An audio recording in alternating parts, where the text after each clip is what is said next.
Ikaw lamang, wala nang iba. Sa'yo ang aming awit, tingin ang aming tinig, isisigaw sa buong mundo.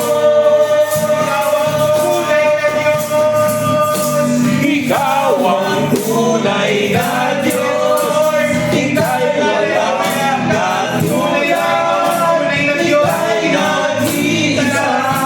Ikaw lamang, wala nang iba.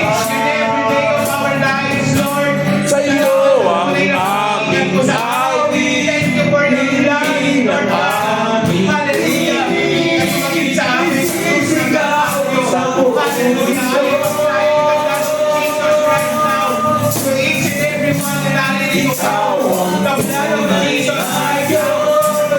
Ikaw lamang, wala nang iba. Sa'yo ang aming awit, dinggin ang aming tinig, isisigaw sa buong mundo. Ikaw ang tunay na Diyos, ika'y walang katulad. Ika'y nag-iisa, ikaw lamang, wala nang iba. Sa'yo ang aming awit, dinggin ang aming tinig, isisigaw sa buong mundo. Ikaw ang tunay na Diyos, ika'y walang katulad. Ika'y nag-iisa, ikaw lamang, wala nang iba. Sa'yo ang aming awit, dinggin ang aming tinig, isisigaw sa buong mundo. Ikaw ang tunay na Diyos, ikaw ang tunay na Diyos, walang katulad. Ika'y nag-iisa, ikaw lamang, wala nang iba. Ikaw ang tunay na Diyos, Panginoon. Tunay na Panginoon, na ikaw ay walang katulad at na walang makakainig pa sa iyo. Thank you, Lord, sa presensya mo ngayong gabi ito na alam namin, Panginoon, na kasama natin. More of you and more of the presence of the precious Holy Spirit hanggang matapos ang gawain. Panginoon, ang buhay namin, Panginoon. Pagod na kami, Panginoon. Pagod na kami sa mga nangyayari sa buhay namin, Panginoon. Alam po namin, Panginoon, by surrendering everything to you, you will provide a way out, Lord God. Sa naman yung mga pinagdadaanan namin. We will give thanks in all circumstances. circumstances in our lives, Lord. Kami man, Panginoon, ay dumadaan sa pagsubok. Kami man ay dumadaan sa pagpapala.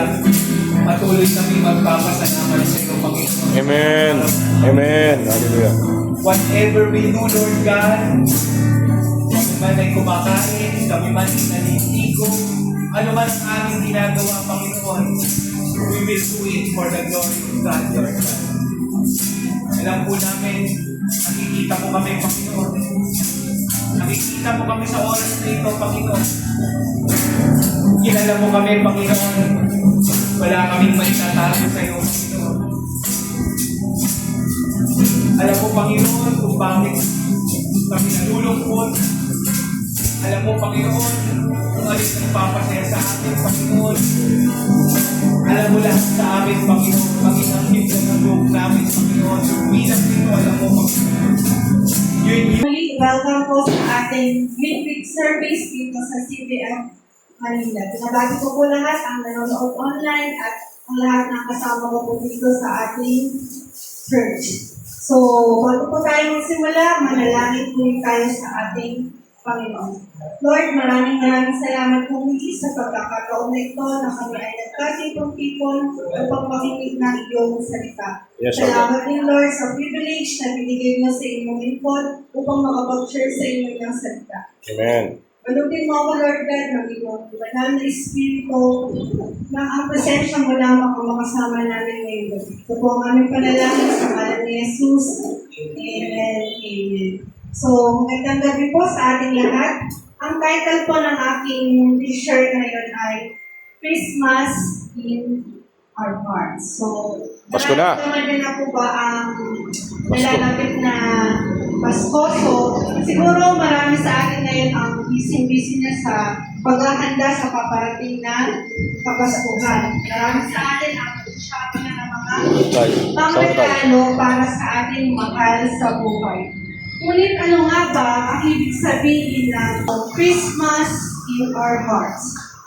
Sabi dito, Christmas started in the heart of God. Sino ba dito yung parents na? Sino ba dito yung may mga anak na? Di ba po pag Christmas, tayong mga parents ay super excited para paghandaan ng regalo ang ating mga anak. So pagsapit pa lang ng September, nag-iisip na tayo kung ano ba ang ireregalo natin sa ating mga anak. Siyempre, paghahandaan natin ito, hindi ito basta-basta regalo lang. Siyempre, dapat ito ay pinaka-special.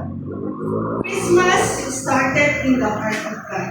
So sabi nga sa paborito nating verse, ang unang-unang verse na ating na-memorize, John 3:16. Ang sabi dito, For God so loved the world that He gave His only Son, that whoever believes in Him shall not perish, but have eternal life. So sa una pa lang, for God so loved the world.